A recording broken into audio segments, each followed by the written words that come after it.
vikoba na michezo inamaliza nguvu za kike. Kwa sababu kivipi? Yaani ukishaona mwanamke anacheza michezo na hana kazi ya kufanya, huyo anajiuza.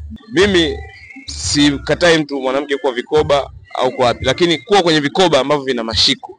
Kuta mtu anacheza kikoba ameajiriwa, huyo sawa, ni kama SACCOS. Lakini mwanamke hana kazi yote, yupo anacheza michezo 6, 7, 8, 9, huyo lazima atakuwa anajiuza.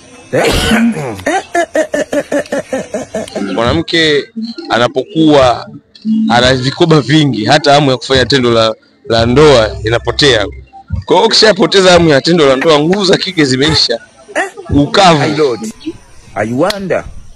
Wanaenda kunywa dawa za hormone imbalance, ukavu umepotea kwa sababu unakuwa kukavu, hamna I wonder. Umeelewa? Anaenda kuhangaika hamna grease. Sasa mchubuko, maradhi. Kwa hiyo vikoba kwanza vinamaliza nguvu za kike, kwa sababu tayari ukishakuwa na stress nyingi, kama huna kazi usijiingize kwenye michezo. Na wanawake wengi wanaingia kwenye michezo kwa sababu ya vitu vya Kiswahili. Anakuambia anaingia kumtunza mwenzake. Unakuta mwanamke anatunza kwenye sherehe vitu ambavyo yeye mwenyewe ndani kwake hana. Wanawake msicheze vikoba kupitiliza, nguvu za kike zitapungua, alafu baadaye mtakuja kutuambia si wanaume tena hatuna nguvu za kiume. Jamani, in 30 for 30.